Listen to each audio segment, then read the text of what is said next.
Justice was served. That is what we are hearing from customers of a Colorado device repair company. In fact, last week, you might recall, we reported that Acme Revival suing dozens of its customers claiming unpaid fees. Denver7 consumer investigator Jacqueline Allen joining us now. Jacqueline, that company is now changing its policies after this judge's ruling. That's right, Jessica, Shannon. Since we first exposed these lawsuits Acme filed, the judge threw out almost 50 of them Friday. This is a huge win for the customers. And we also sat down with the Acme's CEO, who's now dropping those storage fees and defamation lawsuits for now.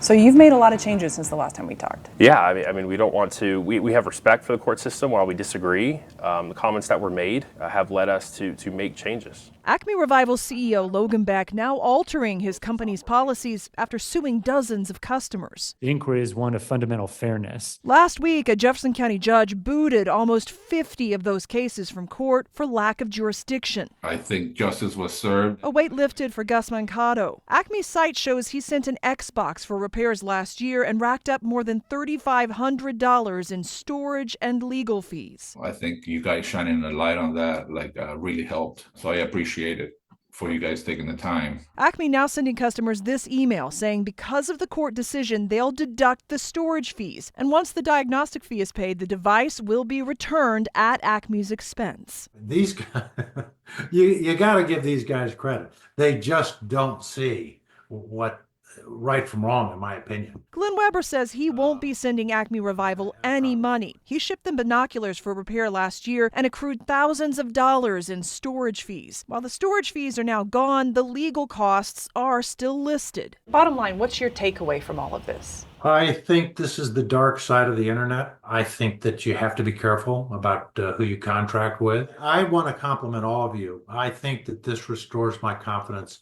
in journalism. I think it's an incredibly valuable institution, and this is a perfect illustration of why it's important to communities. Acme's CEO says he'll likely waive legal costs, but he's looking into liens if customers don't pay diagnostic fees. He acknowledges the optics of storage fees weren't great, and he's dropping defamation lawsuits over negative online reviews. For now, because he still plans to appeal the judge's decision. Obviously, we think it sets a dangerous precedent for the state of Colorado that if you're an internet company, or really any company, and you're doing business with customers out of state, you're going to have a hard time enforcing your contract in state courts. And since we started investigating, we found Jefferson County is not the only court that has ruled against Acme. A Denver court last year found the $25 a day storage fee was not reasonable, and that court lowered it. So these customers we've talked to are so relieved tonight. A lot of them were just trying to save a little money by having a device repaired instead of buying a new one. And you know, Glenn Weber, who called this whole thing Binocular Gate, had this response about what his wife has done now. After this case was dismissed, went out and guess what she bought me? A brand new pair of binoculars, and these binoculars are actually better than the ones I had before. So there was some silver lining there. Trying to look on the bright side there, but this has been a very serious case and it's still not over yet. Yeah, there's probably still more to come, and I know you'll stay on top of it, Jacqueline. Nice work, Jacqueline. So part of that, as you heard, there were negative online reviews. So can you be sued for leaving negative reviews online? Denver7 Investigates took that question to Colorado's Attorney General.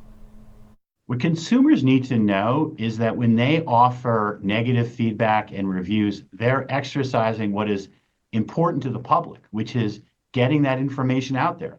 And if businesses want to torment, harass, or otherwise deter an honest and fair review, that's not right. That is unfair business practices, and we'll take allegations of that very seriously.